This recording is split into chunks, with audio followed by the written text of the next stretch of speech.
ಹಿಂಗೇನು mistakes ಆಗ್ತಿರ್ತಾವಲ್ಲ, mistakes ಆದಾಗ ತಲೆ ಕೆಡ್ಸ್ಕೋಬೇಡ್ದಂತ. ಅವು ಏನಂದರೆ ಒಂದು ನಮ್ಮನೆ ಇನ್ನೊಂದು ಸರಿ ಚಲೋ ಮಾಡುವಂತೆ. ಅದಕ್ಕೆ ಬೆಸ್ಟ್ ಪ್ರೇರಣೆ ಈಸ್ ಕೆಲವೊಂದು ಸರಿ ಏನಂದ್ರೆ ನಾವು ಹೆಂಗೆ ಪ್ರೇರಣೆ ತೊಗೊಳ್ಬೇಕು, we should see the best things even if it is going wrong. Thomas ಅಲ್ವಾ ಎಡಿಸನ್ದು ಲ್ಯಾಬ್ ಬೆಂಕಿ ಹತ್ತಿ ಬಿಡ್ತಂತೆ ಪಾಪ. ಬೆಂಕಿ ಎತ್ತಿದ ತಕ್ಷಣ ಅದು ಜೋರ್ಲೆ ಫ್ಲೇಮ್ಸ್ ಎಲ್ಲ ದೊಡ್ಡ ಬೆಂಕಿ ಬರಲಿದ ತಕ್ಷಣ ಎಲ್ಲರೂ ಕೂಗಿದ್ರಂತ, ಸರ್ ಸರ್ ಸರ್ ಅಂತ ಹೇಳ್ತಾ ಬಂದು ಹೊರಗೆ ನೋಡ್ದ, ಲ್ಯಾಬ್ ಎಲ್ಲ ಉರಿತಾ ಇತ್ತು. And he asked his son John to come. John please come and ask your mother to come. ನಿಮ್ಮ ತಾಯಿನೂ ಕರ್ಕೊಂಡು ಬಾ. ಅವು ಅಕ್ಕಪಕ್ಕದವರೆಲ್ಲ ಪರೇಶಾನ್, ಬೆಂಕಿ ಎತ್ತಿದ ಇವನು ಇವರಿಗೆ ಫೈರ್ ಇವರಿಗೆ ಬ್ರಿಗೇಡ್ನವ್ರಿಗೆ ಕರೆಯೋದ್ಬಿಟ್ಟು ಮಗನಿಗೆ ಕರೀಲಿಗತ್ತಾನ, ಹೆಂಡತಿ ಕರೀಲಿಗತ್ತಾನ ನೋಡಂತಾನ. ಒಬ್ರು ಯಾರೋ ನಮ್ಮಂಥ ಅಲ್ಪ ಜ್ಞಾನಿಗಳು ಹೋಗಿ ಅವರಿಗೆ ಕೇಳಿದ್ರಂತೆ, ಅಲ್ಲ ಸರ್ ಯು ಆರ್ ಎಂಜಾಯಿಂಗ್, ನೀನಿದು ನಿನ್ನ ಲ್ಯಾಬ್ ಬೆಂಕಿ ಹತ್ತಿದ್ದನ್ನು ಎಂಜಾಯ್ ಮಾಡ್ತಾ ಇದೀಯಾ ಅಂದರೆ ಥಾಮಸ್ ಅಲ್ವಾ ಎಡಿಸನ್ ಆನ್ಸರ್ ಕೊಟ್ಟನಂತೆ, no, God has destroyed my mistakes. God has destroyed my mistakes and God has asked me to once again to work without any mistakes. Hanga Jesus Christ ge nanu thanks ಹೇಳ್ತೀನಿ ಅಂದ. So we shall also say thank to this bloody Facebook page because it didn't start, therefore I got a chance to say once again, isn't it? So we should appreciate all these technical errors.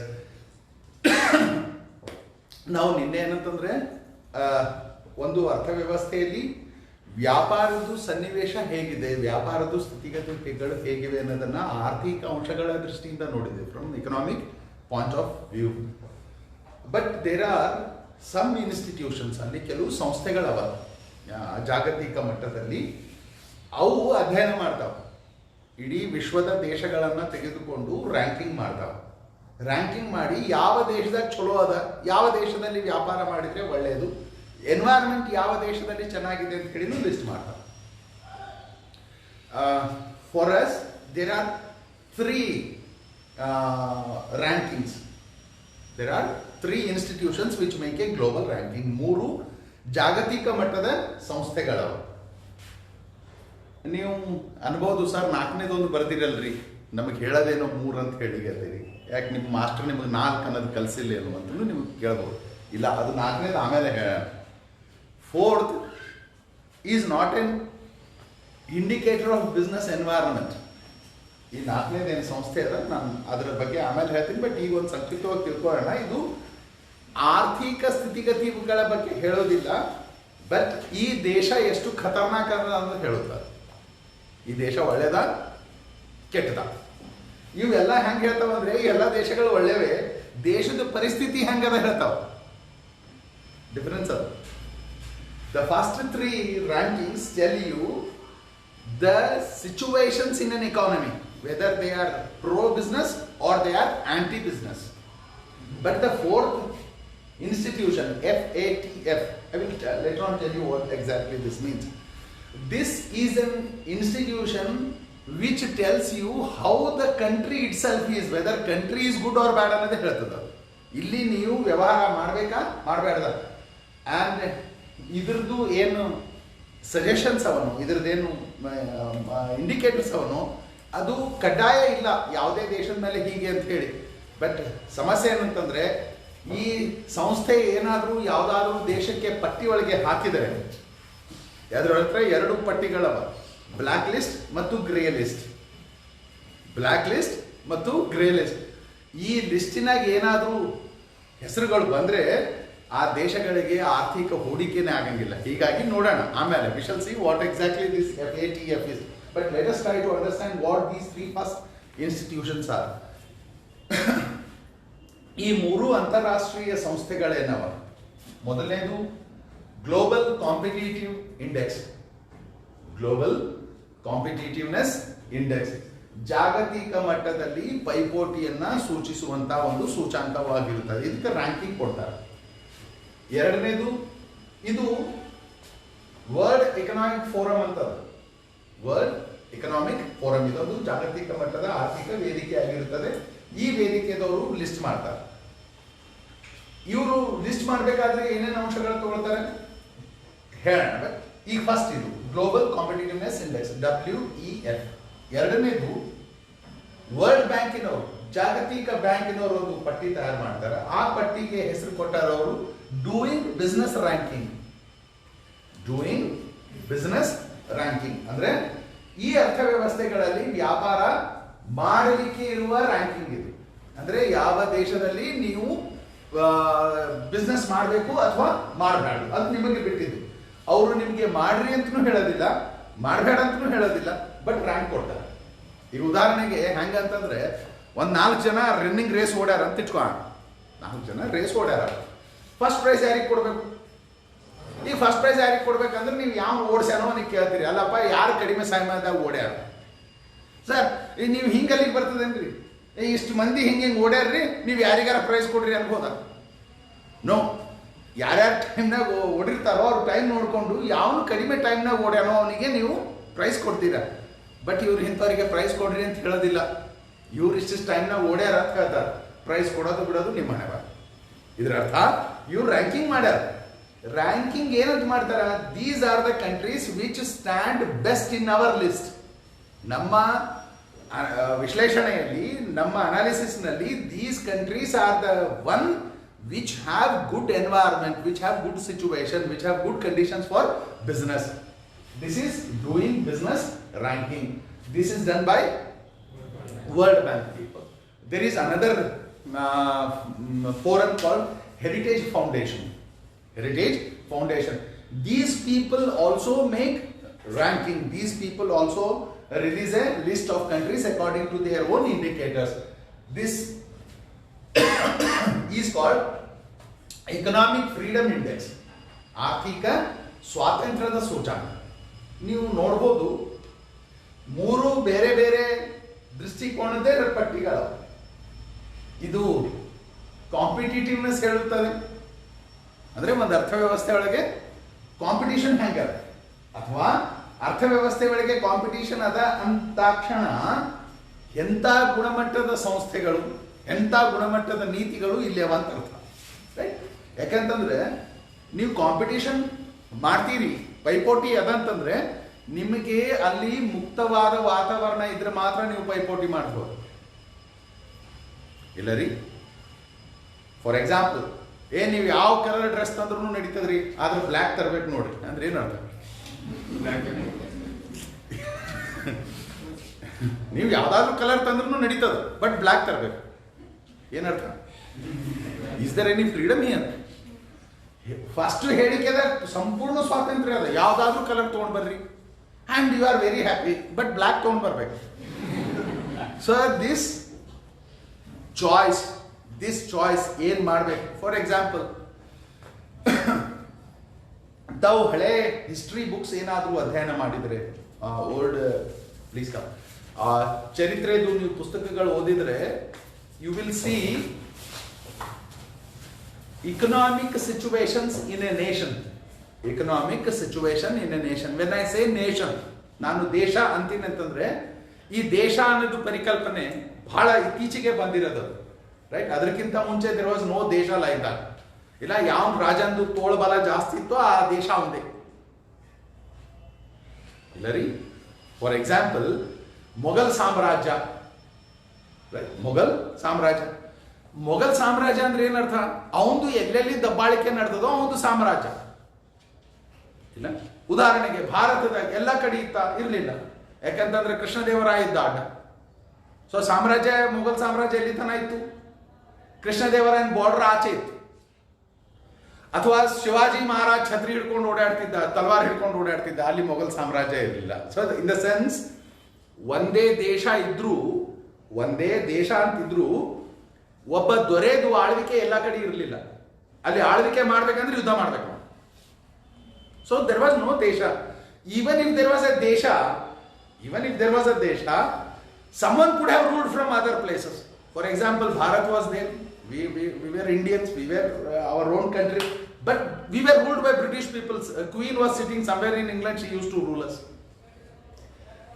So ಈ ಹಿಂಗೆ ದೇಶ ಅನ್ನೋದೇನು ಪರಿಕಲ್ಪನೆಗಿಂತ ಮುಂಚೆ ನಾನು ಭಾಳ ಇದು ಹಳೇದೆಲ್ಲಿಗೆ ಅಂತಂದ್ರೆ ನಾನು ನಿಮಗೆ 1644 ತೊಗೊಂಡು ಹೋಗ್ತೀನಿ, 1444 ತನಕ ಸ್ವಲ್ಪ ಹೋಗಿ ಮತ್ತೆ ವಾಪಸ್ ಬಂದ್ಬಿಡ, ಇಲ್ಲ ಟ್ರೈನ್ ಟಿಕೆಟ್ ಇಲ್ಲ, ಇಲ್ಲ ಹೋಗೋದು ಬರ್ತದೆ.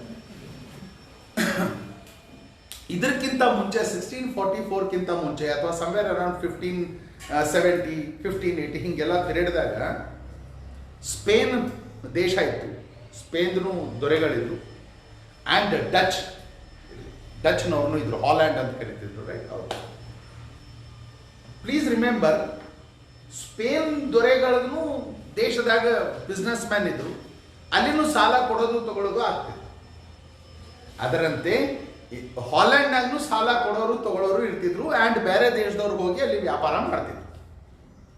ಆದರೆ ತಾವು ಏನಾದರೂ ಇತಿಹಾಸ ಅಧ್ಯಯನ ಮಾಡಿದರೆ 1550 1560 ಆನ್ವರ್ಡ್ಸ್ ಅಧ್ಯಯನ ಮಾಡಿದರೆ ಯು ವಿಲ್ ಸಿ ಸ್ಪೇನ್ ದೊರೆಗಳು ತಮ್ಮ ಆರ್ಥಿಕ ಭದ್ರತೆಯನ್ನು ಕಳ್ಕೋತಾ ಹೋದ್ರು. Spain kings they lost much of the business, much of the trade. Why? Because investors were not safeguarded in Spain. Investors were not safeguarded in Spain. ಯಾರು ವ್ಯಾಪಾರಿಗಳು ಸ್ಪೇನ್ನಾಗ ಬಂದು ವ್ಯಾಪಾರ ಮಾಡ್ತಿದ್ರು ಅವರಿಗೆ ಸ್ಪೇನ್ನಲ್ಲಿ ಯಾವುದೇ ರೀತಿಯ ಸುರಕ್ಷತೆ ಇರಲಿಲ್ಲ. ಉದಾಹರಣೆಗೆ ಯಾವನಾದ್ರೂ ಒಬ್ಬ ಒಬ್ಬ ಮನುಷ್ಯ, ಸೇ ಫಾರ್ ಎಕ್ಸಾಂಪಲ್ ಇಂಗ್ಲೆಂಡ್ದವನು ಬಂದು ಸ್ಪೇನ್ನಾಗೆ ಹೂಡಿಕೆ ಮಾಡ್ಯಾನ ಅಂತ ಇಟ್ಕೊಳ್ಳೋಣ, right? If this fellow Spain person rejected the money for an England person, ಇಂಗ್ಲೆಂಡಿಂದು ಹಣ ರಿಜೆಕ್ಟ್ ಮಾಡಿಬಿಟ್ರೆ ದೊರೆ ನ್ಯಾಯ ಅಥವಾ ವಿಷಯಕ್ಕೆ ಆಧಾರಿತವಾಗಿರ್ತಿದ್ದಿಲ್ಲ, ಅವನು ಸ್ಪೇನ್ನವನಿಗೆ ರಕ್ಷಣೆ ಮಾಡ್ತಿದ್ದ. ಸೊ ಯಾರು ಕಳ್ಕೊತಿದ್ರು ಹಣ? ಇಂಗ್ಲೆಂಡ್ನವನು ಹಣ ಕಳ್ಕೊತಿದ್ದ. ಯಾವಾಗ people realise that doing business in Spain is very dangerous, Spain started to lose economy. ಆರ್ಥಿಕ ಪರಿಸ್ಥಿತಿ ಅದರದ್ದು ಸ್ಪೇನ್ ಏನಾಯ್ತು? ಕ್ಷೀಣ ಆಗ್ತೋತ್ ಹೇಳಿ. ಅದೇ ಟೈಮ್ನಾಗ ಪ್ಯಾರಲಲ್ನಾಗ ಹಾಲ್ಯಾಂಡ್ ಅನ್ನೋದೊಂದು ಏನು ದೇಶ ಇತ್ತು, ಅವರು ಬಹಳ ಪ್ರಬಲವಾಗಿದ್ರು. They use to protect the business of interest of the business man. ಡಚ್ನವ್ರು ಏನು ಮಾಡ್ತಿದ್ರು ಅಂತಂದ್ರೆ ಅವರು ತಮ್ಮ ವ್ಯಕ್ತಿ ಅವ್ರ ವ್ಯಕ್ತಿ ಅಂತ ಹೇಳಿ ವಿಚಾರ ಮಾಡ್ತಿರ್ಲಿಲ್ಲ. ಅವ್ರು ಏನು ವಿಚಾರ ಮಾಡ್ತಿದ್ರು? ನ್ಯಾಯ ಯಾವ ಕಡೆ ಅದನ್ನು ಅವ್ರ ಕಡೆ ರಕ್ಷಣೆ ಮಾಡ್ತಿದ್ರು. ಹೀಗಾಗಿ ಹೊಸ ಜನ ಬೇರೆ ಬೇರೆ ದೇಶದಿಂದ ಹಾಲೆಂಡಿಗೆ ಬಂದು ವ್ಯಾಪಾರ ಮಾಡಲಿಕ್ಕೆ ಶುರು ಮಾಡಿದ್ರು. Do you know Holland was a country which brought money from market? I repeat, ಇನ್ನೊಂದ್ಸರಿ ಹೇಳ್ತೇನೆ. ಡಚ್ಚು ಮಾರುಕಟ್ಟೆಯಲ್ಲಿ ಹಣ ತಗೊಂಡು, ನೀವು ಅನ್ಬೋದು ಸರ್ ಅವಾಗಲೂ ಶೇರ್ ಬಿಸ್ನೆಸ್ ಮಾಡ್ತಿದ್ರ? ಎಸ್, ಹಾಲ್ಯಾಂಡ್ನವ್ರು 1644ದಾಗೆ ಶೇರ್ ಮಾರ್ಕೆಟ್ ಮಾಡ್ಯಾರ. ಎದಕ್ಕೆ ಮಾಡ್ಯಾರ? ಎದಕ್ಕಂತಂದ್ರೆ ವಿಯೆಟ್ನಾಂ ದೇಶವನ್ನ ಗೆಲ್ಲಬೇಕು, ವಿಯೆಟ್ನಾಂದಾಗ ಯುದ್ಧ ಮಾಡಬೇಕು ಅನ್ನೋ ಸಲುವಾಗಿ ಯುರೋಪ್ನಾಗ ದುಡ್ಡು ತಗೊಂಡು ಹೋಗ್ಯಾರ ಅವರು. So just imagine, the people were having faith in Dutch people. ಅವರ ಡಚ್ ಅವ್ರ ಇದ್ರೊಳಗೆ ಏನಿತ್ತು ಅಂದ್ರೆ ಅವ್ರಿಗೆ ಫೇತ್ ಇತ್ತು. And Dutch people, they had faith, they earned faith of people, and people started to invest in Dutch initiatives, and Dutch people fought war in Vietnam. ವಿಯೆಟ್ನಾಮ್ಗೆ ಏನಂತಂದ್ರೆ ಅವರು ಯುದ್ಧವನ್ನ ಮಾಡಿಬಿಡ್ತಾರೆ. ನಾನು ಇಲ್ಲಿ ಹಣ ತಗೊಂಡು ಬೇರೆ ದೇಶದಾಗ ಯುದ್ಧ ಮಾಡಬೇಕು ಅಂತ ಹೇಳ್ತಾ ಇಲ್ಲ. ನಾನು ಏನು ಹೇಳ್ತಾ ಇದ್ದೀನಿ ಅಂತಂದ್ರೆ, ವ್ಯಾಪಾರ ಮಾಡಬೇಕು ಅಂತಂದ್ರೆ ಸರ್ಕಾರದ ನೀತಿ ನಿಯಮಗಳಲ್ಲಿ ಜನರದ್ದು ನಂಬಿಕೆ ಇರಬೇಕು. ಯಾವ ದೇಶದ ಆರ್ಥಿಕ ನೀತಿಗಳಲ್ಲಿ ಜನರ ವಿಶ್ವಾಸವಿರುತ್ತದೆಯೋ ಅಂತ ಅರ್ಥವ್ಯವಸ್ಥೆಗಳಲ್ಲಿ ವ್ಯಾಪಾರಕ್ಕಾಗಿ ವಾತಾವರಣ ಹೆಂಗಿರ್ತದೆ? ಮುಕ್ತವಾಗಿ ಇರುತ್ತದೆ. ಅಂತ ವಾತಾವರಣ ಏನಾದರೂ ಆ ದೇಶದಲ್ಲಿ ಇದೆಯಾ? Is institution perfect? Supreme court correct ಇದೆಯಾ? ಅಲ್ಲಿಂದು ನ್ಯಾಯಾಲಯ ಕರೆಕ್ಟ್ ಇದೆಯಾ? ನೀವು ನೋಡಿರ್ಬೋದು, ಬಹಳಷ್ಟು ಜನ ಕ್ವಶನ್ಸ್ ಕೇಳ್ತಿರ್ತಾರೆ. ಒಂದು ಲಾಸ್ಟ್ ಇಯರ್ ಒಂದು ಹುಡುಗ ಕೇಳಿದ ನನಗೆ, ಯಾಕೆ ಎಲ್ಲರೂ ನಮ್ಮ ಭಾರತದಾಗ ದರೋಡೆ ಮಾಡಿ ಇಂಗ್ಲೆಂಡ್ಗೆ ಓಡೋಗುತ್ತಾ? That's a very beautiful question. Why Nirav Modi is in England? Why Vijay Mallya is in England? Why Parekh is in England? You take any person who has taken money, he is in England. ಅವರು ಇಂಗ್ಲೆಂಡ್ನಾಗ ಇರುತ್ತಾರೆ. ಯಾಕೆ?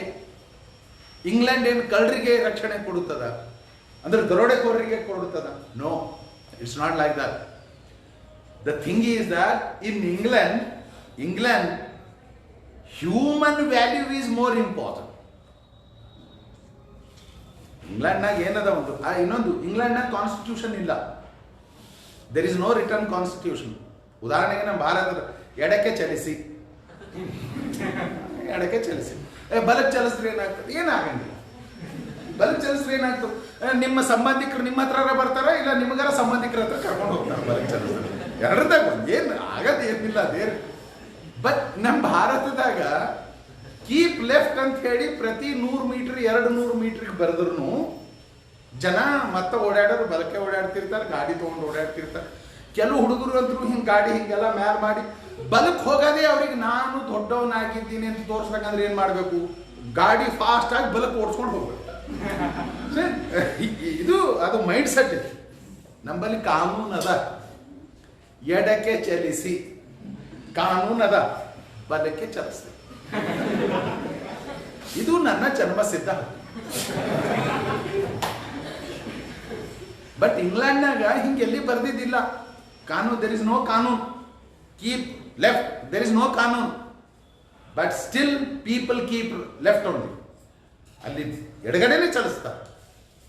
ನನ್ನ ಸಂಬಂಧಿಕರೊಬ್ರು ಇಂಗ್ಲೆಂಡ್ನಾಗಿದ್ರು.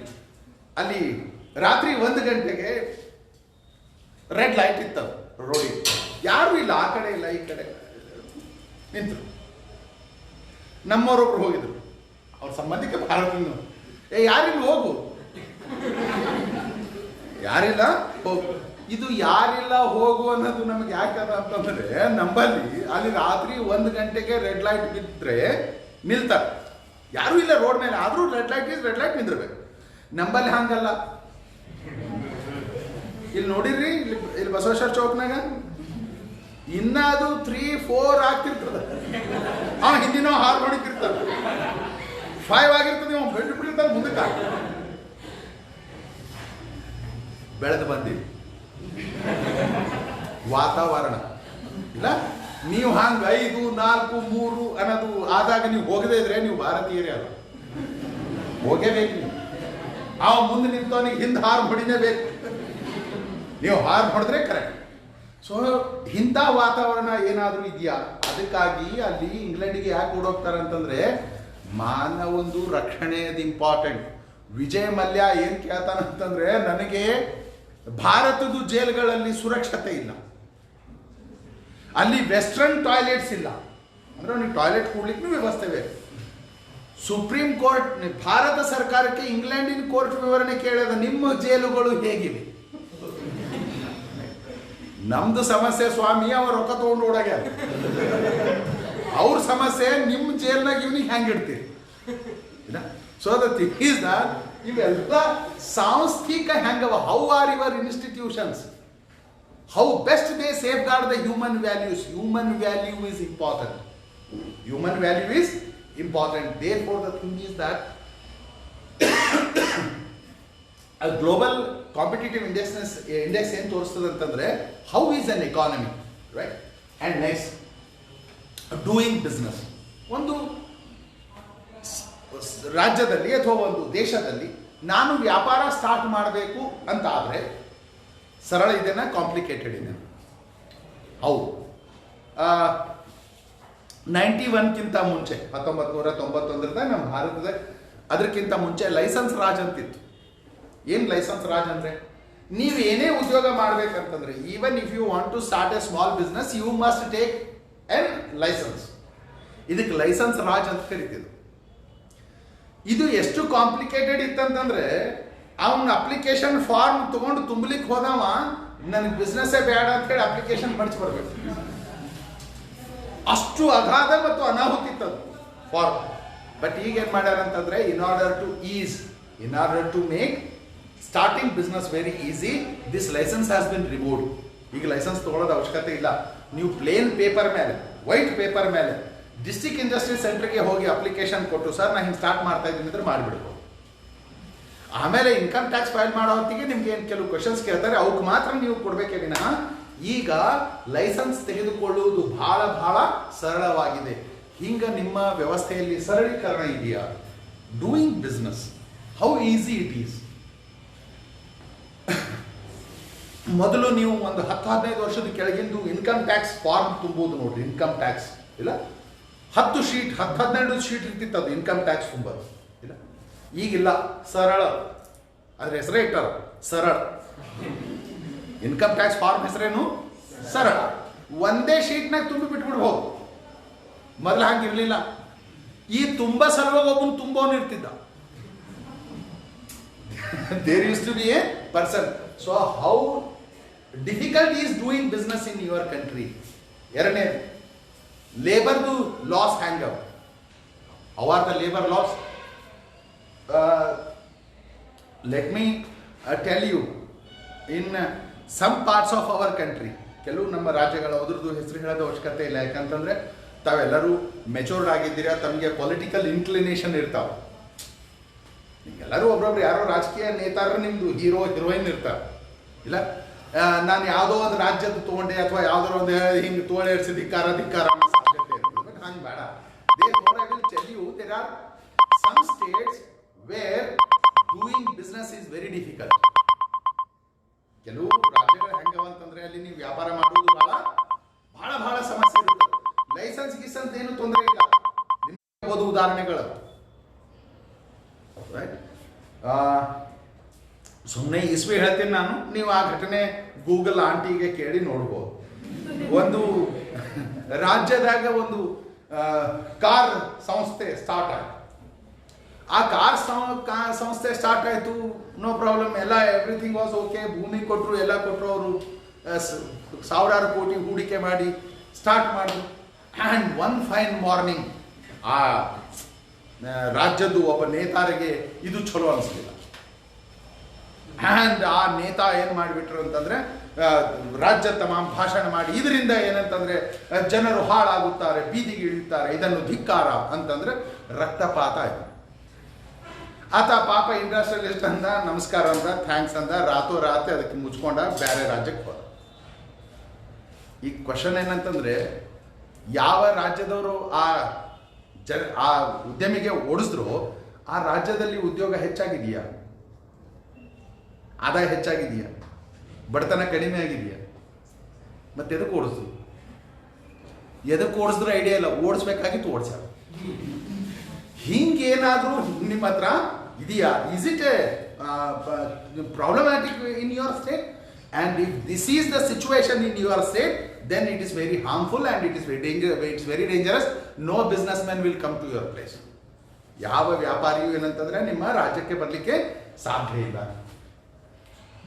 ಮೂರನೇದು ಫ್ರೀಡಮ್. ನಿಮ್ಮದು freedom, ಆರ್ಥಿಕ freedom ಬಹಳ. ಈ ನನಗೆ ಗೊತ್ತಿದ್ದಂತೆ ನಮ್ಮ ಭಾರತದಾಗ 2 ಶಬ್ದಗಳು ಬಹಳ ಮಿಸ್ಯೂಸ್ ಆಗಿರೋದಂದ್ರೆ 2 ಶಬ್ದಗಳು, ಅಬ್ಯೂಸ್ ಮತ್ತು ಮಿಸ್ಯೂಸ್. ದುರುಪಯೋಗ ಮತ್ತು ಆ ಶಬ್ದಗಳ ಮೇಲೆ ಅತ್ಯಾಚಾರ. 2. ಸೆಕ್ಯುಲರಿಸಮ್ ಅನ್ನೋದು ಒಂದು, ಜಾತ್ಯತೀತ ಅಂತಾರೆ ನೋಡ್ರಿ. ಇದರಷ್ಟು ಅಬ್ಯೂಸ್ ಮಾಡಿದ್ದು, ಇದರಷ್ಟು ಮಿಸ್ಯೂಸ್ ಮಾಡಿದ್ದು ಶಬ್ದ ಇನ್ನೊಂದಿಲ್ಲ, ಸೆಕ್ಯುಲರಿಸಮ್. 2ನೇದು ಫ್ರೀಡಮ್. ನಮ್ಮ ಜನರಿಗೆ ಫ್ರೀಡಮ್ ಅನ್ನೋದು ಗೊತ್ತದ. ನನಗೆ ಸ್ವಾತಂತ್ರ್ಯ ಅದ ರೀ, ಎದ್ರದದ ಸ್ವಾತಂತ್ರ್ಯ? ಎದ್ರದದ ಇಲ್ಲ, ನನಗೆ ಸ್ವಾತಂತ್ರ್ಯ ಅದ. Please remember, before claiming your freedom, try to understand what are your duties first. ನಿಮಗೆ ಹಕ್ಕುಗಳವ, ನಿಮ್ಗೆ ಸ್ವಾತಂತ್ರ್ಯ ಅದ ಇಲ್ಲಂತಲ್ಲ, ಸಂವಿಧಾನದಾಗ ಬರ್ದಾರ ಸ್ವಾತಂತ್ರ್ಯ ಅನ್ನೋದ, ನಿಮಗೆ ಹಕ್ಕುಗಳನ್ನೂ ಅವ. ಅದಕ್ಕಿಂತ ಮುಂಚೆ ಡ್ಯೂಟೀಸ್ನೂ ಬರ್ದಾರ. ನೀವು ಕೆಲವು ಮಂದಿ ಇರ್ತಾರೆ, ನೀವು ನೋಡ್ರಿ, ಏನು ಮಾಡ್ಬೇಕ್ರಿ, ನನ್ನಷ್ಟು ಒಳ್ಳೆಯವನು ಯಾರಿಲ್ಲ, ಆದರೂ ನನಗೆ ಭಾಳ ದುಃಖ ಅದ. ಅವ್ನು ನೋಡ್ರಿ ಸರ್, ಅವ್ನು ಹೆಂಗೋ ಇದ್ದಾನ, ಅವ್ನಿಗೆ ಎಷ್ಟು ಆರಾಮಿದ್ದಾನ. ಇಲ್ಲಿ 2 ತಪ್ಪು ಮಾಡ್ಲಿಕ್ಕೆ. ಒಂದು, ನಿಮ್ಮಷ್ಟಕ್ಕೆ ನೀವು ಒಳ್ಳೆಯವರಂತ ನೀವೇ ಡಿಕ್ಲೇರ್ ಮಾಡಿ. See, whether you are good or bad has to be declared by someone else. Right? Now you certify yourself that you are the very good person, and though you are a good person, you are in trouble. And second, you are thinking that fellow is enjoying, that fellow is happy. No. You think that he is enjoying or happy. Who knows, he is crying and also laughing. So ಇದು freedom ಅನ್ನೋದು ಏನದ is very very very important and critical. Before thinking of your freedom, think about your duties also. Economic freedom ಅಂದಾಕ್ಷಣ ಇಲ್ಲಿ labour laws ಹೆಂಗವ, productivity ಹೆಂಗದ, investment ಮಾಡಲಿಕ್ಕೆ ಹೆಂಗದ, conditions ಹೆಂಗವ, ಉತ್ಪಾದನೆ ಆದಮೇಲೆ ಸರಕು ಸೇವೆಗಳನ್ನು ಮಾರಾಟ ಮಾಡಿದಾಗ ಗ್ರಾಹಕರಿಗೆ ಸ್ವಾತಂತ್ರ್ಯ ಅದನ್ನ ಇಲ್ಲ. ಅರೆ ಗ್ರಾಹಕರಿಗೂ ಸ್ವಾತಂತ್ರ್ಯ ಬೇಕಲ್ರಿ? ಇಲ್ಲ. ಫಾರ್ ಎಕ್ಸಾಂಪಲ್ ಇನ್ ಇಂಡಿಯಾ ಏನಾದ್ರಿ ಹೆಸರು ನಿಮ್ದು? Sujatha. If Sujatha want, she can go to some shop and she can buy a laptop and she can start internet. ಆಕೆ ವೋಡಾಫೋನ್ ಥರ ತಗೋಬಹುದು, ಇಡ್ಲಿ ವಡಾ ಫೋನ್ ಅರ ತಗೋಬಹುದು, ಯಾವ್ದಾರ ಒಂದು ಫೋನಿಂದು ಇಂಟರ್ನೆಟ್ ತೊಗೊಂಡಾಕಿ ಸ್ಟಾರ್ಟ್ ಮಾಡ್ಕೊಂಡು ಬಿಡ್ಬೋದು ಲ್ಯಾಪ್ಟಾಪ್. ಬಟ್ ನಾರ್ತ್ ಕೊರಿಯಾದಾಗ ಹಂಗಿಲ್ಲ. ನಾರ್ತ್ ಕೊರಿಯಾದಾಗ ನೀವು ಇಂಟರ್ನೆಟ್ ತಗೋಲಿಕ್ಕೆ ಸಾಧ್ಯನೇ ಇಲ್ಲ. ಈಗ ಇವರು ಏನ್ ಹೆಸರು ಗುರುಗಳೇ? Rajesh.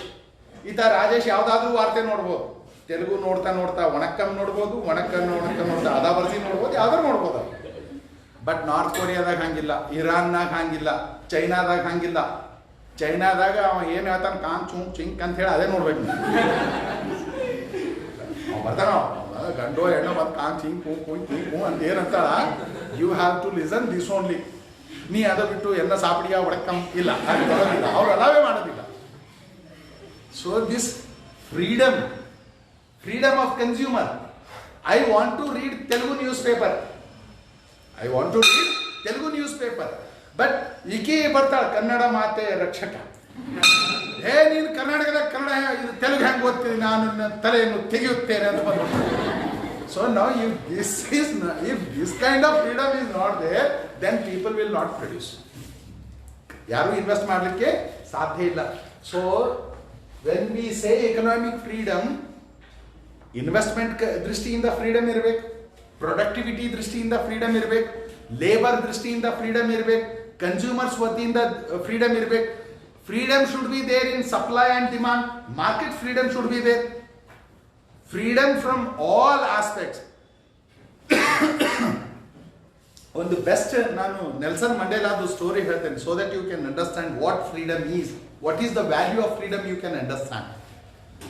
Once after becoming president, ರಾಷ್ಟ್ರಪತಿ ಆದಮೇಲೆ ಜೊಹಾನ್ಸ್ಬರ್ಗ್ದು ಒಂದು ಹೋಟೆಲ್ನಾಗ ಟೀ ಕುಡಿಲಿಕ್ಕತ್ತಿದ್ರು ನೆಲ್ಸನ್ ಮಂಡೇಲಾ. ಪ್ಲೀಸ್ ರಿಮೆಂಬರ್, ಕೆಲವು ಜನ ಯಾಕೆ ಶ್ರೇಷ್ಠ ಆಗ್ತಾರೆ? Why they become hero? They become hero not because they are handsome, they become hero not because they are rich, they become hero not because they are wealthy, they become hero because of their attitude, they become hero because of their behavior, and they become hero how they conduct themselves when they have power. ಆತ ಜೈಲ್ನಾಗಿದ್ರು, ನಿಮಗೆ ಗೊತ್ತದ, ದಶಕಗಳ ಕಾಲ he was in jail, ಕಾಲ ಕೊಠರಿಯೊಳಗಿದ್ದ. ರಾಷ್ಟ್ರಪತಿ ಆದ್ರು. ರಾಷ್ಟ್ರಪತಿ ಆದ್ಮೇಲೆ ಜೊಹಾನ್ಸ್ಬರ್ಗ್ದು ಒಂದು ಹೋಟೆಲ್ನಾಗ he was sipping a tea and ಅವ್ರ ಎದುರೆ ಸ್ವಲ್ಪ ದೂರದಲ್ಲಿ ಇನ್ನೊಬ್ಬ ಮುದುಕ, ಬೆಳ್ಳನ್ ಮುದುಕ ಕೂತು ಚಹಾ ಕುಡಿಲಿಕ್ಕೆ ತಿನ್ನ ಸ್ವಲ್ಪ ದೂರದಾಗ. And his hands were trembling, his hands were absolutely trembling, that white fellow. ಇವರು ನೆಲ್ಸನ್ ಮಂಡೇಲಾ ಆಸ್ಡ್ ಹಿಮ್, ಅವ್ರಿಗೆ ಕರ್ಕೊಂಡು ಬರ್ರಿ ನನ್ನ ಹತ್ರ ಅಂತ ಹೋದ. ಅವ್ರ ಬಾಡಿ ಗಾರ್ಡ್ಸ್ ಹೋದ್ರು, ಸರ್ ನಿಮ್ಗೆ ಕರಿತಾ ಇದ್ದಾರೆ ಬರ್ರಿ. ಕೂತ ಮೇಲೆ that fellow started to ಶಿವರ್.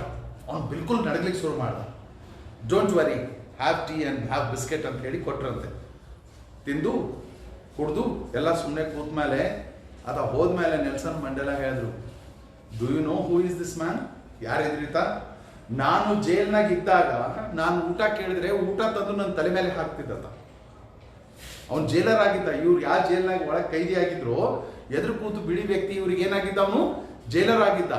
And ಇವ್ರು ಏನಾದರೂ ಊಟ ಕೇಳಿದ್ರೆ ತಂದು ಪ್ಲೇಟ್ ತಂದು ತಲೆ ಮೇಲೆ ಹೋಗಿದ್ದೀನಿ ನಾನು ತಿನ್ನು ಅಂತ ಹೇಳಿ. ಆ ವ್ಯಕ್ತಿಗೆ ಏನು ಹೆದರಿಕೆ ಇತ್ತಂದ್ರೆ, ಈಗ ನೆಲ್ಸನ್ ಮಂಡೇಲಾ ಏನಾಗ್ಯಾನ? ರಾಷ್ಟ್ರಪತಿ ಆಗ್ಯಾನ, ರೈಟ್? ಈಗ ನನಗೆ ಏನು ಮಾಡ್ತಾನೋ ಅನ್ನೋ ಹೆದರಿಕೆ ಅದ. ಬಟ್ ನೆಲ್ಸನ್ ಮಂಡೇಲಾ ಏನು ಮಾಡ್ದ? ಅದಕ್ಕೆ ಕರೆದು ಗೌರವ ಕೊಟ್ಟು ಅದಕ್ಕೆ ಟೀ ಮತ್ತು ಬಿಸ್ಕಿಟ್ ಆಫರ್ ಮಾಡಿ, ಡೋಂಟ್ ವರಿ, ಬಿ ಹ್ಯಾಪಿ ಅಂತ ಹೇಳಿ ಕಳಿಸ್ದ. ಈಗ ಹೀರೋ ಯಾರು? This is economic freedom.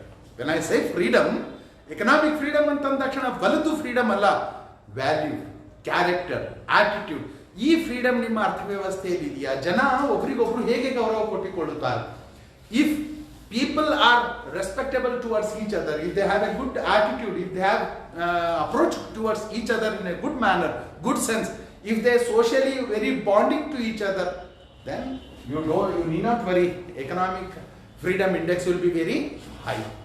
ಈಗ ಒಂದು ಇಷ್ಟೆಲ್ಲ ತಿಳ್ಕೊಂಡ ಮೇಲೆ ಒಂದು ಕ್ವಶನ್ ಬರ್ತದೆ, ಸರ್ ಈ ಮೂರು ಪಟ್ಟಿಗಳಲ್ಲಿ ಒಂದೇ ದೇಶ ಫಸ್ಟ್ ಬರ್ಬೋದಾ? ಒಂದು ದೇಶ ಸೇ ಫಾರ್ ಎಕ್ಸಾಂಪಲ್ USA ಅಂತ ಇಟ್ಕೊಳ್ಳೋಣ, ಯುನೈಟೆಡ್ ಸ್ಟೇಟ್ಸ್ GCIದಾಗ ನಂಬರ್ 1 ಬಂದ್ರೆ DBR ಮತ್ತು EFIದಾಗೂ ನಂಬರ್ 1 ಅದೇ ಬರುತ್ತಾ? ಇಲ್ಲ. ಈ ಮೂರು ಪಟ್ಟಿಗಳು ತಮ್ಮದೇ ಆದ ಅಂಕಿಅಂಶಗಳನ್ನು ತೆಗೆದುಕೊಳ್ಳುತ್ತವೆ. ಆದ್ದರಿಂದ ಮೂರು ಪಟ್ಟಿಗಳಲ್ಲಿ ಬೇರೆ ಬೇರೆ ದೇಶಗಳೇ ಫಸ್ಟ್ ಸೆಕೆಂಡ್ ಆಗಿ ಬರ್ತವೆ. ಉದಾಹರಣೆಗೆ 2012 ಪಟ್ಟಿ ಬೆಸ್ಟ್ ಕ್ಲಾಸಿಕ್ ಎಕ್ಸಾಂಪಲ್, 2012 ಪಟ್ಟಿ ನಿಮಗೆ ವೆಬ್ಸೈಟ್ನಾಗ ಸಿಗ್ತದೆ, ಅಲ್ಲಿ ಹೋಗಿ ನೋಡ್ಬೋದು. 27 ದೇಶಗಳಿಗೆ ತಗೊಂಡಾರ, 27 ದೇಶಗಳದ್ದು ಲಿಸ್ಟ್ ಅದು. ಅದರೊಳಗೆ first second third first number 5 ಅವನು 5 ದೇಶಗಳು ಒಂದು ಪಟ್ಟಿದಾಗ ಇರೋದು ಇನ್ನೊಂದು ಪಟ್ಟಿಯಲ್ಲಿ ಭಿನ್ನವಾಗಿರುತ್ತೆ. ಯಾವುದು ಒಂದು ಪಟ್ಟಿಯಲ್ಲಿ ಫಸ್ಟ್ ಸ್ಥಾನ ಪಡೆದಿರುತ್ತದೆಯೋ ಅದು ಇನ್ನೊಂದು ಪಟ್ಟಿಯಲ್ಲಿ 10ನೇ ಸ್ಥಾನ ಪಡೆದಿರುತ್ತದೆ. ಇಟ್ ಮೀನ್ಸ್ ದ್ಯಾಟ್ ಕೆಲವು ದೇಶಗಳದಾಗ institutions strong irbodu. There are some countries where institutions are very strong. There may be some countries where labor laws are strong. There may be some other country where investment is protected. There may be some other country where market factors are very free. So it depends which factor is valued high in which country. According to that, a country gets its ranking in this list. Therefore ಒಂದು ಅರ್ಥವ್ಯವಸ್ಥೆಯಲ್ಲಿ business ಇಂದು ವಾತಾವರಣ ಹೇಗೆ ಇದೆ ಅಂತ ಹೇಳಿ ಅಳಿಲಿಕ್ಕೆ ಈ ಮೂರು ಪಟ್ಟಿಗಳು ಏನು ಅಂಶಗಳು ತಗೊಳ್ತವೆಯೋ ಆ ಅಂಶಗಳನ್ನು ಕೂಡ ನಾವು ನಮ್ಮ ಬಿಸ್ನೆಸ್ ಎನ್ವೈರನ್ಮೆಂಟ್ ಸಿಲೆಬಸ್ನಲ್ಲಿ ಅಧ್ಯಯನ ಮಾಡುತ್ತೇವೆ, ಹೇಗೆ ಇವು ನಮ್ಮ ಅರ್ಥವ್ಯವಸ್ಥೆಯನ್ನು ಎಫೆಕ್ಟ್ ಮಾಡ್ತವೆ ಅಂತ ಹೇಳಿ. And last FATF, financial action task force. ಇದು 1989ದಾಗ ಇದು 1986ನಾಗ ಬಂದಿರುತ್ತದೆ. ಆ್ಯಂಡ್ ಅದಾದ ಮೇಲೆ ಏನಂತಂದರೆ ಹಲವಾರು ದೇಶಗಳು ಇದಕ್ಕೆ ಅನುಮತಿಯನ್ನು ಕೊಟ್ಟಿರುತ್ತವೆ. ಆ್ಯಂಡ್ ನಮ್ಮ ಭಾರತವು ಕೂಡ ಇದಕ್ಕೆ 2006ರಿಂದ ಏನಂತಂದರೆ ಅಬ್ಸರ್ವಿಂಗ್ ಸದಸ್ಯ ಅಂತ, ಅಂದರೆ ಸೂಪರ್ವೈಸ್ ಮಾಡುವ ದೇಶದ ಪಟ್ಟಿಯೊಳಗೆ ಇರುತ್ತದೆ. Financial action task force is A body, ಇದೊಂದು ಇಂಟರ್ ಗವರ್ಮೆಂಟಲ್ ಬಾಡಿ ಅದ, ಅನೇಕ ಸರ್ಕಾರಗಳು ಸೇರಿ ರಚಿಸಿದಂಥ ಒಂದು ಸಂಘ ಆಗಿರುತ್ತದೆ. ಇವರು ಈ FATF ಏನೊಂದು ಮೇನ್ ಉದ್ದೇಶ ಆವಾಗಿತ್ತು ಅಂತಂದರೆ ಮನಿ ಲಾಂಡ್ರಿಂಗ್ ಮಾಡುವುದು. ಮನಿ ಲಾಂಡರಿಂಗ್ ಏನ್ರಿ ಇದು? ಮನಿ ಲಾಂಡರಿಂಗ್ ಅಂದರೆ ಲಾಂಡ್ರಿಂಗ್ ಅಂದ್ರೆ ಏನು? ಬೇಡ. ಲಾಂಡ್ರಿ ಅಂದ್ರೆ ಏನು? ಲಾಂಡ್ರಿ ಇಲ್ಲ, ಲಾಂಡ್ರಿ ಗೊತ್ತಾ?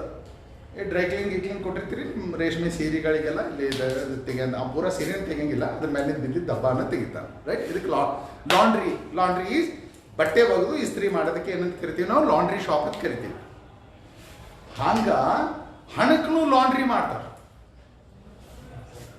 ಹಣವನ್ನ ಅಂದ್ರೆ ನೀವೇ ಏನು ಸರ್, ಹಣಕ್ಕೆ ನೀರಾಗ ತೊಯಿಸಿ ಅದಕ್ಕೆ ಒಣೆ ಹಾಕಿ ಆಮೇಲೆ ಇಸ್ತ್ರಿ ಅಂಗಡಿದಾಗ ಒಯ್ದು ತಿಕ್ತಾರ? ನೋ ಇಲ್ಲ, ಬ್ಲ್ಯಾಕ್ ಮನಿ ಅಂತ ಕರಿತೀವಿ ನಾವು. ಬ್ಲ್ಯಾಕ್ ಮನಿ, ಟ್ಯಾಕ್ಸ್ ಕಟ್ಟಲಾರ್ದು ಮನಿ. ಬ್ಲ್ಯಾಕ್ ಮನಿ ಅಂದ್ರೆ ಅದು ಬೇರೆ ಬಣ್ಣ ಇರಂಗಿಲ್ಲ, ಸೇಮ್ ಪಿಂಕ್ ನೋಟೇ ಇರ್ತದೆ, 2000 pink ನೋಟೆ.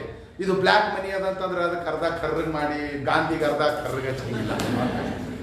So black money is a money which is unaccounted, for which tax is not paid. ಹಾಗಾದ್ರೆ ಈ ಟ್ಯಾಕ್ಸ್ ಕಟ್ಟಲಾರ್ದು ಹಣ ಏನದ? ಹೇಗೆ ವೈಟ್ ಮಾಡ್ಬೇಕು ಇದಕ್ಕೆ? ಬ್ಲ್ಯಾಕ್ ಇದ್ದಿದ್ದು ಏನಾಗಿದೆ ಈಗ? ವೈಟ್ ಆಗಿದೆ. ಬ್ಲ್ಯಾಕ್ ಇದ್ದಿದ್ದು ವೈಟ್ ಆಗ್ಬೇಕಾದ್ರೆ ಏನ್ ಮಾಡಬೇಕು? ಲಾಂಡ್ರಿಂಗ್ ಮಾಡಬೇಕು.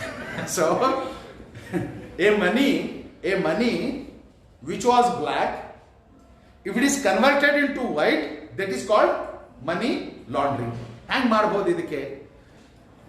ಹಿಂಗೆ ಮಾಡ್ತಾರಂತ ಹೇಳಂಗಿಲ್ಲ, ಯಾಕಂದ್ರೆ I can't explain like that, but I will tell you how it is done. ಸುಮ್ಮನೆ ಇದು ಉದಾಹರಣೆಗೆ ಅಂತ ತಗೊಳ್ರಿ, ರೈಟ್? ಮತ್ತೆ ಯಾರು ಇಷ್ಟು ಇದೆಯಾ ಸರ್, ಓಕೆ ಥ್ಯಾಂಕ್ ಯು ಅಂತ ಹೇಳಿ ಮಧ್ಯಾಹ್ನದಾಗ ಹೋಗಿ ಸ್ಟಾರ್ಟ್ ಮಾಡೋದಲ್ಲ. Please remember, it's a very dangerous, it's economically offence and you can go behind bars for 20 years or more and there will be punishment on financial aspects also. But ಸುಮ್ಮನೆ ನಾನು ನಿಮ್ಗೆ ಹಿಂಗೆ ಅಂತ ಹೇಳಿ, ಫಾರ್ ಎಕ್ಸಾಂಪಲ್ ಎ ಅನ್ನೋನ್ ಇದ್ದಾನೆ, A right, A unknown ಇರ್ತಾನೆ, ಒಬ್ಬನು B unknown ಅಮೇರಿಕಾದಾಗ ಇರ್ತಾನೆ. ಈಗ ಎ ಬಿಗೆ ರೊಕ್ಕ ಕೊಡ್ಬೇಕಾದ್ರೆ ಏನು ಮಾಡಬೇಕು? ಅವ RBIಗೆ ಹೋಗಿ ಪರ್ಮಿಷನ್ ತೊಗೊಂಡು ಬ್ಯಾಂಕ್ನಾಗ ಹಾಕಿ ಇಲ್ಲಿ ಅದ್ರದ್ದು ಚಾರ್ಜ್ ಕೊಡಬೇಕು. And again that fellow who receives in America, he has also pay and he has to receive. So ಈಗ ಏನು ಮಾಡಬೇಕಾಗ್ತದೆ? ಇಬ್ರು ಕೊಡಬೇಕಾಗ್ತದೆ, ಎರಡು ಕಡೆ ಕೊಡಬೇಕಾಗ್ತದೆ, ಅಮೇರಿಕಾದಾಗೂ ಕೊಡಬೇಕು ಆ್ಯಂಡ್ ಭಾರತದಾಗೂ ಕೊಡಬೇಕು. ಆಯ್ತು ರೀ, ವೆರಿ ಗುಡ್. ಇದಕ್ಕೆ ಶಾರ್ಟ್ಕಟ್ ಮಾಡ, ಎ ಬಿ, ಎ ಭಾರತದಾಗ, ಬಿ ಅಮೇರಿಕಾದಾಗ. ಈಗ ಇವ ಅಲ್ಲಿ ಕೊಟ್ಟು ಅವ ಇಲ್ಲಿ ಕೊಡ್ಬೇಕು, ಅವೆಲ್ಲ ಕಿರಿಕಿರಿ ತಾನೆ. ಅದರ ಬದಲಾಗಿ ಈಗ ಬಿದು ಹೆಂಡತಿ ಇರ್ತಾಳ, ಸಿ ಭಾರತದಾಗೆ ಇರ್ತಾಳ. ಅವ ಬಿ ಏನ್ ಮಾಡ್ತಾನೆ? ರೊಕ್ಕ ಅಲ್ಲಿ ಸಂಪಾದನೆ ಮಾಡಿ ಹೆಂಡತಿಗೆ ಕಳಿಸ್ಬೇಕು ತಾನೆ, ಕಳಿಸ್ಬೇಕಲ್ರಿ, ನೋ ಪ್ರಾಬ್ಲಮ್. ಅವ ಏನಂತಾನ, ಬಿ ನನಗೆ ಕೊಡಬೇಡಪ್ಪ, ನನಗೆ ಕೊಡಬೇಡ, ಏನು ಮಾಡು, ನನಗೇನು ರೊಕ್ಕ ಕೊಡೋದಲ್ಲ, ನೀನು ಡಾಲರ್ಸ್ ಲೆಕ್ಕದಾಗೆ ನನ್ನ ಹೆಂಡತಿ ಕೊಟ್ಬಿಡು. ಸಿ ಏನಾಯ್ತು? ಈಗ ನಿಮ್ಮ ಪ್ರಕಾರ ಏನೂ ಆಗಿಲ್ಲ, ನಿಮ್ಮ ಪ್ರಕಾರ ಏನೂ ಆಗಿಲ್ಲ. ಎ ಬಿಗೆ ರೊಕ್ಕ ಕೊಡಬೇಕಾಗಿತ್ತು, ಬಿಗೆ ಕೊಡಬೇಕಾಗಿತ್ತು, ಬಿಗೆ ಕೊಡ್ಲಾರ್ದಂಗೆ ಅವ್ನು ಹೆಂಡತಿ ಕೊಟ್ಟಾನೆ, ಏನು ತಪ್ಪದ? ಬಟ್ ನಾವು ಭಾಳ ಅನಾಹುತದ. ಎ ಬಿಗೆ ಡಾಲರ್ನಾಗ ಕೊಡಬೇಕಾಗಿತ್ತು, ಕನ್ವರ್ಟ್ ಮಾಡೋ ಬಡ್ಡಿ ಹೋಯ್ತು, ಚಾರ್ಜಸ್ ಹೋಯ್ತು, ಅಲ್ಲಿ ಚಾರ್ಜಸ್ ಹೋಯ್ತು. ಅವ ವಾಪಸ್ ತರಬೇಕಾದ್ರೆ ನಂದು ಇಷ್ಟು ಆದಾಯ ಅದ ಅಂತ ಹೇಳ್ಬೇಕಾ? ಅದು ತಪ್ಪು. ಅಲ್ಲಿ ಟ್ಯಾಕ್ಸ್ ತಪ್ಪಿಸ್ದ. ಎಷ್ಟು ಕಡೆ ಟ್ಯಾಪ್? 1 2 3 3 ಜಾಗದಾಗ ಟ್ಯಾಕ್ಸ್ ಉಳಿತು. ಈಗ ಟ್ಯಾಕ್ಸ್ ಉಳಿತು. ಟ್ಯಾಕ್ಸ್ ಕೊಡ್ಲಾರ್ದ ಹಣ ಎಲ್ಲದ? ಸಿ ಹತ್ರ. ಸಿ ಮಾರ್ಕೆಟ್ನಾಗ ಓಡಾಡ್ತಾಳೆ, ಸರಕು ಸೇವೆ ತೊಗೊಳ್ತಾಳೆ. ಸರಕು ಸೇವೆ ತೊಗೊಂಡ್ರೆ ಮತ್ತು ಅದು ರೇಟ್ ಹೆಚ್ಚಾಗ್ತಾವ. ಆದ್ದರಿಂದ ಇದು ಮನಿ ಲಾಂಡ್ರಿಂಗ್ ಯಾಕೆ ಡೇಂಜರಸ್ ಅದ? ಇದಕ್ಕೆ ಡೇಂಜರಸ್ ಅದ. ಯಾವುದು ಹಣ ಟ್ಯಾಕ್ಸ್ ರೂಪದಲ್ಲಿ ಸರ್ಕಾರಕ್ಕೆ ಹೋಗಬೇಕಾಗಿತ್ತು, ಆ ಹಣ ಸರ್ಕಾರಕ್ಕೆ ಸಲ್ಲದಂಗ ಮಾರ್ಕೆಟ್ನಾಗೆ ಉಳಿತದೆ. ಆ್ಯಂಡ್ ಮಾರ್ಕೆಟ್ನಾಗ ಉಳಿದ ಹಣ ಸರಕು ಸೇವೆಗಳಿಗೆ ಬೇಡಿಕೆ ಹೆಚ್ಚು ಮಾಡ್ತದೆ, ಬೆಲೆಗಳು ಹೆಚ್ಚಾಗುತ್ತದೆ. ಇದು ಒಂದಾಗಿ. ಇನ್ನೊಂದು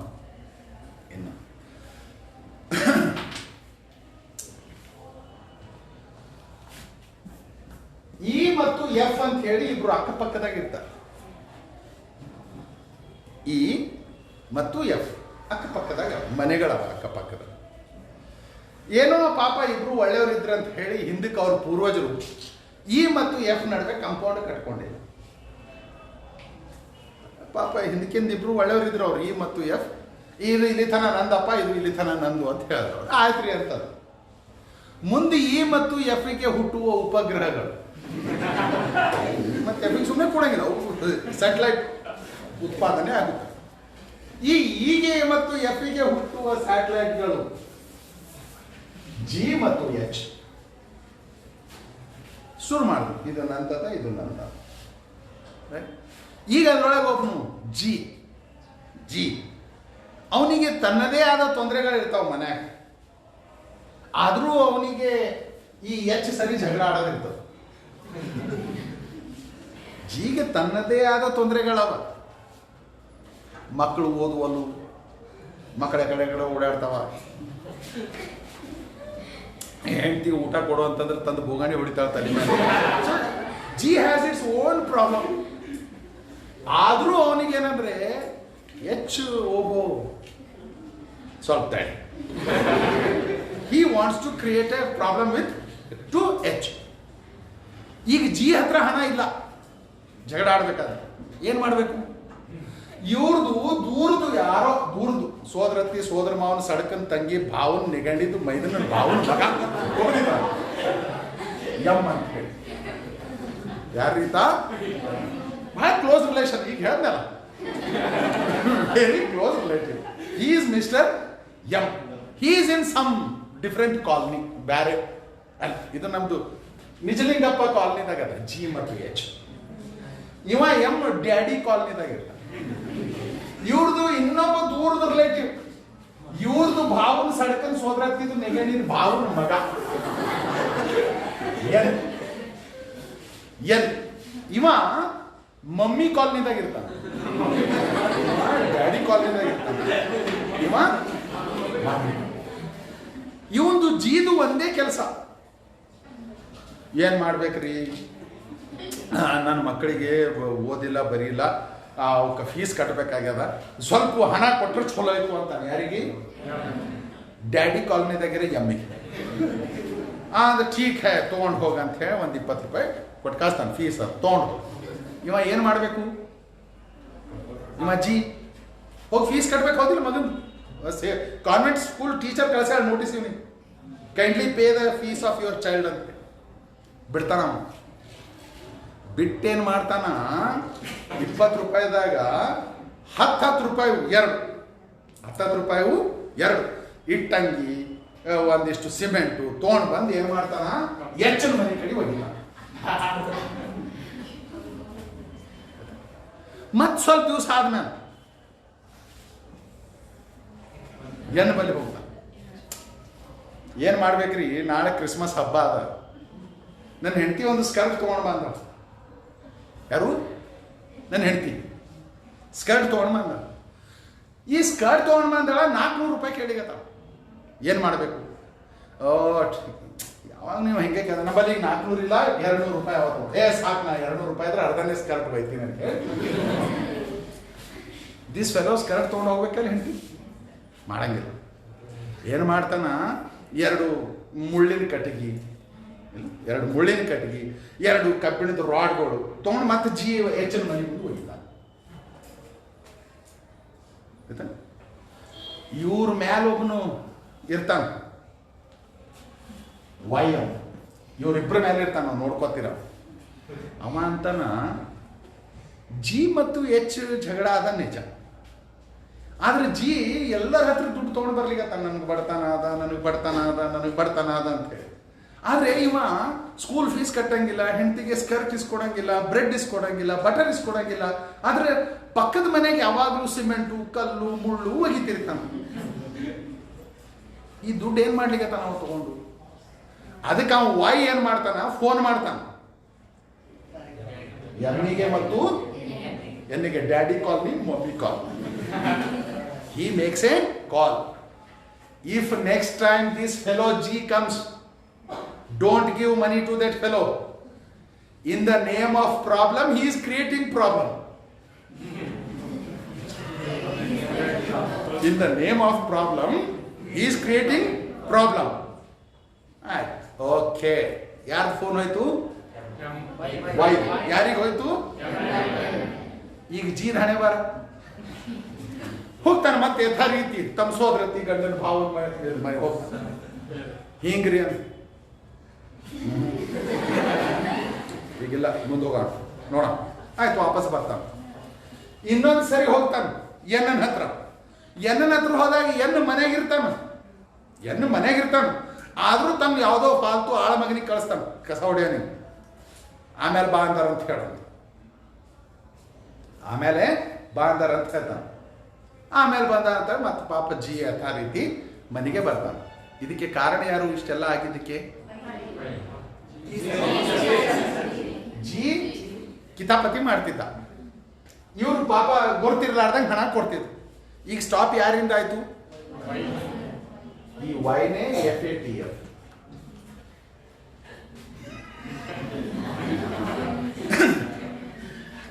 ವೈ ಯಾರು? FA. ನೀವೇನಾದ್ರೂ ಸ್ವಲ್ಪ ಅಧ್ಯಯನ ಮಾಡಿ ವಿಶ್ಲೇಷಣೆ ಮಾಡಿದ್ರೆ ಜಿ ಮತ್ತು ಎಚ್ ಯಾರನ್ನು ಗೊತ್ತಾಗ್ತದೆ. ನನಗೆ ಹೇಳಿಕೆ ಬರೋದಿಲ್ಲ, ಹೀಗಾಗಿ ನಾನು ದೇಶದ ಹೆಸರುಗಳು ತಗೊಂಡಿಲ್ಲ. ಬಟ್ ಜಿ ಮತ್ತು ಎಚ್ ಸ್ವಲ್ಪ ನೀವು ಕಾಮನ್ ಸೆನ್ಸ್ ಅಪ್ಲೈ ಮಾಡಿದ್ರೆ ಇದರೊಳಗೆ ಜಿ ಯಾವುದು, ಎಚ್ ಯಾವುದು, ಎಮ್ ಯಾವುದು, ಎನ್ ಯಾವುದು, ಮಮ್ಮಿ ಕಾಲನಿ, ಡ್ಯಾಡಿ ಕಾಲನಿದಾಗ ಇರೋರು ಯಾರನ್ನೂ ಗೊತ್ತಾಗ್ತಾರೆ. ಹೀಗಾಗಿ ತೀರಾ ಇತ್ತೀಚೆಗೆ 2 ತಿಂಗಳ ಕೆಳಗೆ ಈ FATFನವರು ಲಿಸ್ಟ್ ಅನೌನ್ಸ್ ಮಾಡ್ಯಾರ. ಬ್ಲ್ಯಾಕ್ ಲಿಸ್ಟ್ ಮತ್ತು ಗ್ರೇ ಲಿಸ್ಟ್. ಬ್ಲ್ಯಾಕ್ ಲಿಸ್ಟ್ನಾಗಿರೋ ಸಂಸ್ಥೆಗಳಿಗೆ ಯಾವ ದೇಶನೂ, ಈ ಬ್ಲ್ಯಾಕ್ ಲಿಸ್ಟ್ನಾಗಿರೋ ದೇಶಗಳಿಗೆ ಯಾವ ದೇಶನೂ ಹೆಲ್ಪ್ ಮಾಡೋದಿಲ್ಲ ಫೈನಾನ್ಷಿಯಲಿ, ನೋ. ಹಾಗೆ ಇಡೀ ನಮ್ಮ ಭೂಮಿ ಮೇಲಿರುವ 2 ಅದ್ಭುತ ದೇಶಗಳು ಬ್ಲ್ಯಾಕ್ ಲಿಸ್ಟ್ನಾಗಿರ್ತವೆ. ಒಂದು ಬ್ಲ್ಯಾಕ್ ಲಿಸ್ಟ್ನಾಗ ನಾರ್ತ್ ಕೊರಿಯಾ ಮತ್ತು ಇರಾನ್. ನಾರ್ತ್ ಕೊರಿಯಾದ ಹೀಗೆ ಹೇಳಿದ್ದೀನಿ, ಅದ್ಭುತ. ಅಲ್ಲಿ ಏನೂ ನಡೆಯಂಗಿಲ್ಲ, ನಿಮ್ಮದು ಅನ್ನೋದು ಏನೂ ಇಲ್ಲ. ಏನಿದ್ರು ಒಂದು ಕಿಮ್ ಇನ್ ಉಂಗ್ ಟಿಂಗ್ ಬಿಂಗ್. ಎರಡನೇದು Iran. Iran is the another country which is in the black list of FATF. Grey list ಅದಾವ. ಏನು ಗ್ರೇ ಲಿಸ್ಟ್ ಅಂತಂದ್ರೆ ಅಬ್ಸರ್ವ್ ಮಾಡ್ತಿರ್ತಾರೆ ಈ ಎಲ್ಲಾ ದೇಶಗಳಿಗೆ ಅಬ್ಸರ್ವೇಷನ್. ನೆಕ್ಸ್ಟ್ ನಿಮ್ಮ ಹಣೆ ಬರದ ಪಾಳಿ, ನೆಕ್ಸ್ಟ್ ನಿಮ್ದು ಕಂಟ್ರೋಲ್ ಮಾಡ್ಕೋರಿ. You are creating problem, be careful. If you don't act, ನೀವು ಏನಾದರೂ ಆಕ್ಟ್ ಮಾಡಿದ್ರೆ ನಿಮಗೆ ಬ್ಲ್ಯಾಕ್ ಲಿಸ್ಟ್ನಾಗೆ ಸೇರಿಸ್ತೀವಿ. ಹಾಗೆ ಬ್ಲ್ಯಾಕ್ ಲಿಸ್ಟ್ ಮತ್ತು ಗ್ರೇ ಲಿಸ್ಟ್ ಬಾರ್ಡರ್ದಲ್ಲಿ ಇರುವ ಕೆಲವು ಅದ್ಭುತ ದೇಶಗಳವ. ಅದರೊಳಗೆ ಒಂದು Barbados, Ghana, Syria, Mauritius, Yemen, Zimbabwe and our chota bandhu Pakistan. Right? So this is another country which is in grey list. And there is another small country called Burma, Myanmar ant karitare. Even that is also in grey list. Cambodia is another country. It is also in grey list. Nicaragua is another country which is under grey list of FATF. Therefore, the thing is that these 3 institutions, they directly tell you which country is the best one, and FATF tells you which country is problematic. So, as a student of business environment, in our coming classes, we'll go through all this. Till then, keep smiling, keep hope, because it is the hope which you get success. Thank you very much and see you tomorrow.